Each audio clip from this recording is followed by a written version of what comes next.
Hi folks, Jobin here. Got a review of a large folding knife. What is it? Well, you probably read the title. It is a Boker G4. And it is large. I believe it's over 5 inches closed. I'm going to put the full specs down in the description. And it has a large straight edge blade coming in at about 3 3/4 inches cutting edge. As you see, it's a slightly unusual design. It's sort of a reverse Tanto almost. Modified Warncliffe kind of thing. It stays pretty thick, or full thickness at the spine till very close out, and then it dips down to give you a very acute tip. Blade is made out of 440C stainless steel. The handles are G10 with nested stainless steel liners. It is a liner lock. The lockup is quite solid, no play that I can detect. The pocket clip is 4-way pocket clip, tip up, tip down, left, right, which is nice. I did have a little bit of trouble with this one. Some of the pocket clip screws seemed kind of partially stripped. It came tip down carry, and I wanted to switch it to tip up, and I had a little bit of trouble getting the screws to grab. Not sure what's up with that. It seems fine now. It's got a lanyard hole, and I put one of my little pigtail lanyards in it, so you can pull it out of your pocket even if you're sitting and can't get your whole hand in there. Now, I really love my Boker Subclaw, same designer. This knife I got because I'm a fan of the Warncliffe blades, but once I had it in hand, I don't know, it just doesn't really speak to me. There's nothing really that wrong with it.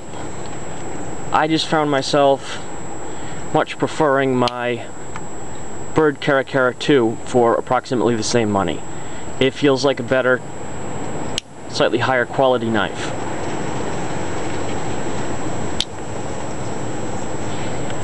That said, this knife does have some interesting features. The long straight edge and the acute tip I alluded to.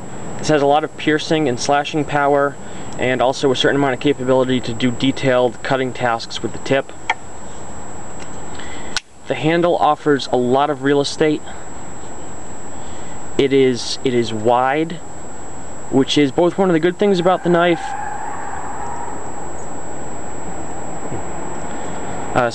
Squealing car tires. Distracted me. Thought somebody had gotten in an accident or something.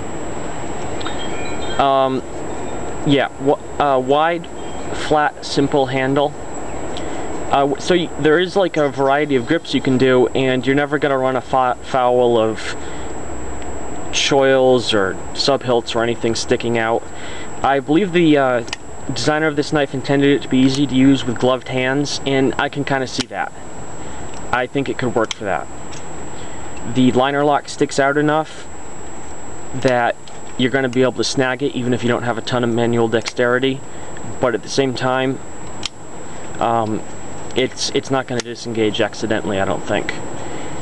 The G10 is really aggressively jimped here. It's slightly concave, and it really grabs your hand. This right here on the back of the blade over the thumb stud, that's also jimped, but I'm not entirely sure why, and it's a little less functional. I also don't really know what's up with that little, why there's that little divot there. One thing that puzzles me about the knife a little bit is it kind of seems like it should be a flipper design. You have this part sticking out here, and when the knife's folded up, that's it right there. If it were a tiny bit longer, this knife would have a flipper. I don't know why it doesn't. Maybe the balance isn't quite right for flicking it out. Maybe Chad doesn't like flippers. I don't know. But overall, this is an okay knife for the money. It's fairly well made. Not really a favorite of mine. It's a little ugly, a little cumbersome.